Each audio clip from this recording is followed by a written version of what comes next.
All right, friends, it's Timon. We are back with a brand new video by our good friend, you know who? The Nacho Plan, bro. That's right. He is training his cousin here, the 16-year-old baseball player. So I'm going to react to the video, bro. That's right. So the Nacho Plan, Nacho says, eccentric overload upper body, 16-year-old baseball player. All right, we're going to react to the video. What's up, fellas? It's your boy Nacho, and we're going to be going over my cousin's... Damn, off the bat, it looks like he's going a bit heavier now. He's got a full plate. upper body day. We are starting off with some accentuated dips, and look, man, he is doing a plate now. So he's getting pretty strong, man. He's getting stronger. He's doing a plate. He's going all the way down. He's even pausing it. So that's a good sign, man. He's getting a lot stronger. So we added 10 pounds from last week, and we're looking to add about 5 to 10 pounds every week. And look, we're doing 8 to 12 reps. He was able to do, I believe, 9 reps here. And this is his second or third set. So, all right, I'm just gonna give you some small advice. I would recommend that he do a few full eccentrics. In other words, eccentric, hit the isometric, and back to eccentric. At least I would say at least a good and this I'm talking about body weight. Exercises, at least a good four sets of maybe 8 to 12 repetitions, and then or no, 5. I would recommend 5 sets, either 4 or 5. You can hit 4 probably, but if you want 5, but 4 is good. All right, and then he do these accentuated dips with that weight, what he's doing right now. He has to incorporate them. He must incorporate them. Then eventually he can go back with a lesser weight and do some full eccentric overload or supra overload eccentric exercises.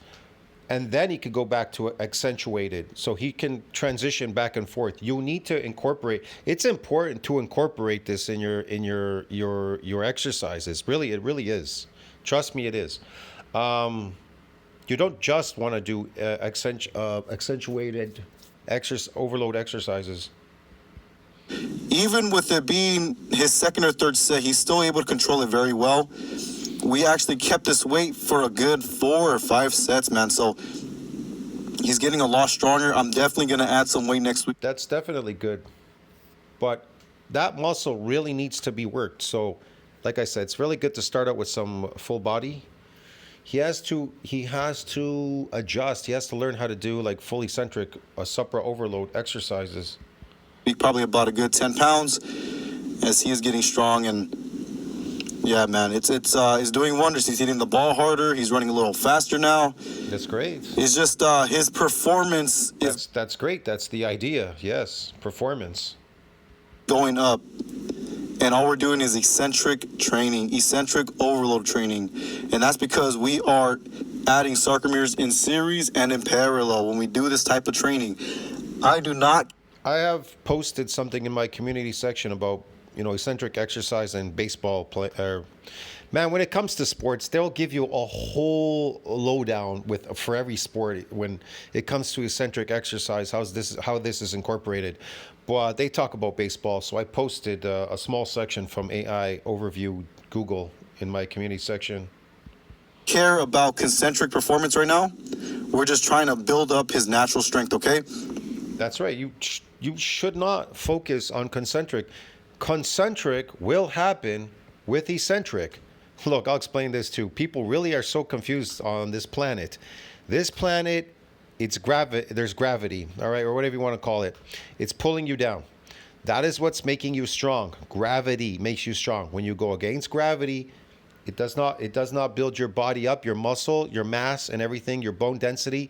It does not build going against gravity. It builds with gravity. Everything builds with gravity, makes you stronger. And look, we got some accentuated pull-ups.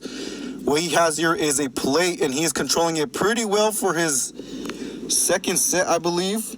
I believe it's a second or third set as well. And yeah, man, we did a lot of sets. We just kept going until he felt damaged.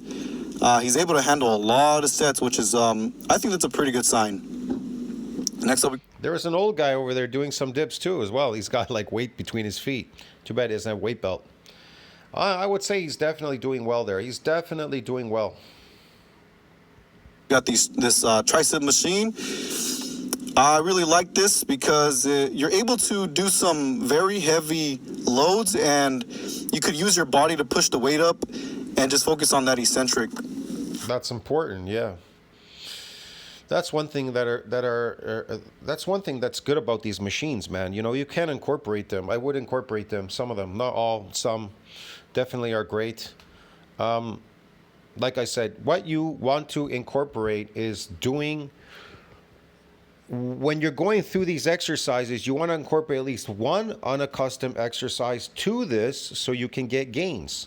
Remember, unaccustomed, unfamiliar forms and something that you're untrained doing or unaccustomed or unfamiliar doing an exercise, when you do it, you are going to automatically get a horrendous amount of gains there in the beginning. So the thing is, if you need to figure it out, you're going to find something that you're probably unaccustomed, unfamiliar doing, or something you're untrained doing that. You want to incorporate an exercise every so often and just go at it, and you'll find you'll get more gains there. You definitely want to incorporate something that you're unfamiliar, unaccustomed doing. Because why? Because unaccustomed exercise is known to cause what? Widespread muscle damage. Okay, man, this is great. I will teach him how to do dumbbells soon. We'll probably do that next week. So we just kept going until he felt damaged. And Very good, man. Yeah. Go on a feeling, man. You got to go on a feeling for sure, definitely. You need to ask him how does he feel? How does he feel after his exercises? You need to constantly question everything. A good coach will question everything, and you go on a feeling. That's how it works, man. You go on a feeling. Trust me.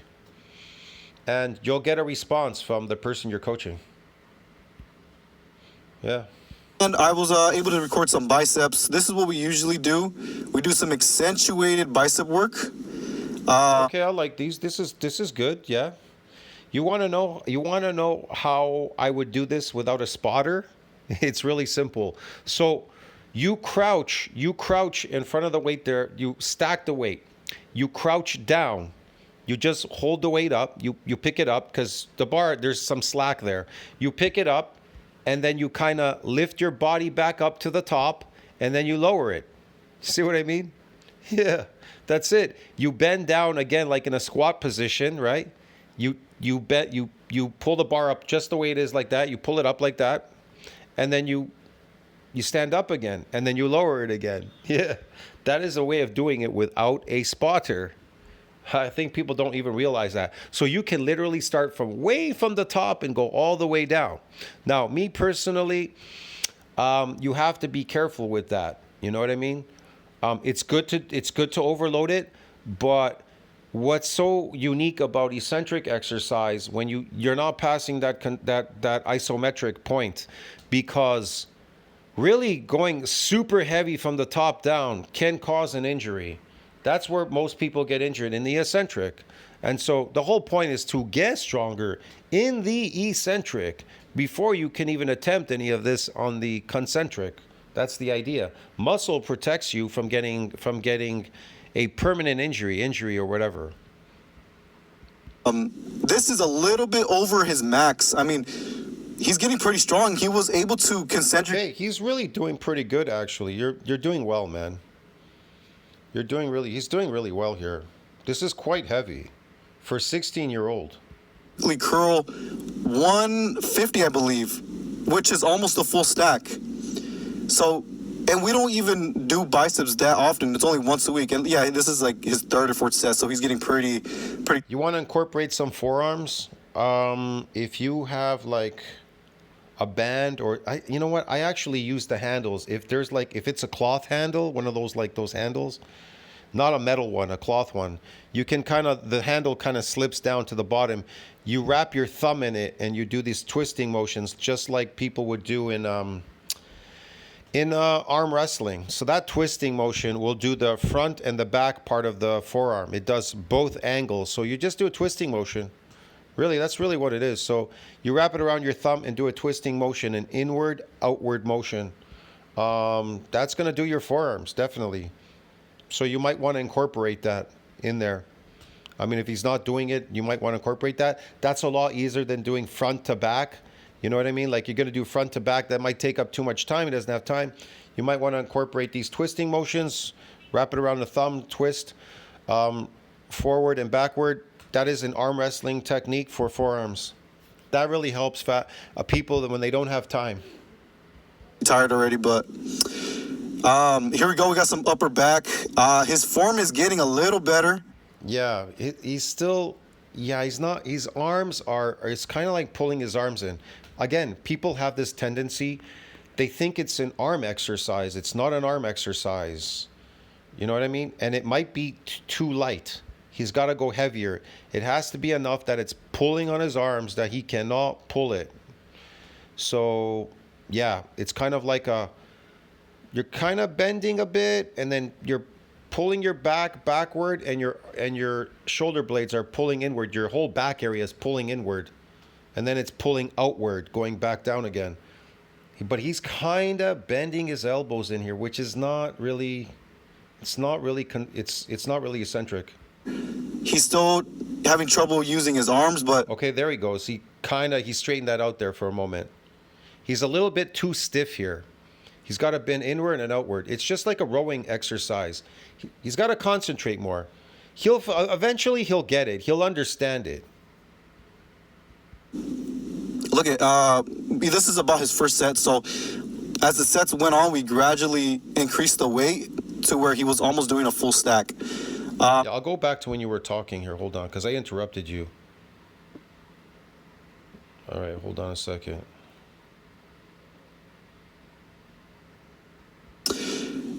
Here we go. We got some upper back.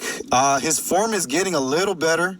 Yeah. He's still having trouble using his arms, but look at this is about his first set. So as the sets went on, we gradually increased the weight to where he was almost doing a full stack.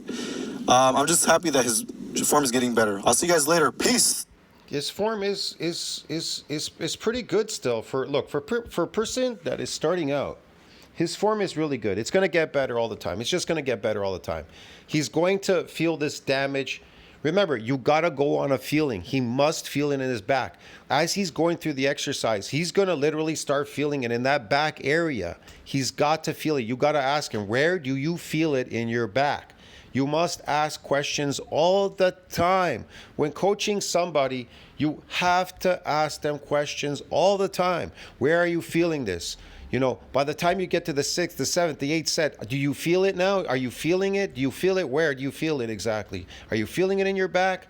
Do you feel it pulling on your arms as well? There's a tearing motion as well in the arms as you're pulling this. Remember that. So it's all in one. This is a compound movement, really. So you have to ask questions. It's very important to ask people questions. That's what makes a good coach do. Yeah. And that way you know where to adjust these exercises for him to make it better. But like I said, you definitely want to incorporate things that you're unaccustomed to doing. That he's something that he hasn't done before. I don't know all the exercises that he does in these sessions. I know sometimes you miss stuff because you're not filming everything and you'll write it down. You say, oh, well, we do this or we do that. The thing is, I don't see everything. I don't know everything, but I'm just saying you need to incorporate every so often something that he's very unaccustomed to doing. He's going to get more gains there, definitely. You must incorporate something. I don't know what, but you're going to have to figure it out. You have to incorporate something that he's unfamiliar doing, some exercise. You'll figure it out. There are so many things, variations and exercises that you can do. You can even look for examples online. There's all kinds of things that you can do, trust me, that you probably have not done and you may want to incorporate in there. It's vitally important to incorporate things that you're unaccustomed to doing. I'm not joking. I'll see you in the next one, friend. Tell me what you think about that. Like, subscribe, support the channel. I'll see you in the next video. And please go on over to our good friend, the Nacho Plan. Like, subscribe the video. It really helps. I mean, bro, people, come on. It takes a lot for people to film this, and he does a really good job with the narration and filming these things, these sessions. They're not easy to be doing this in the gym. You know what I mean? All right, friends. I'll see you in the next one. Ciao, man.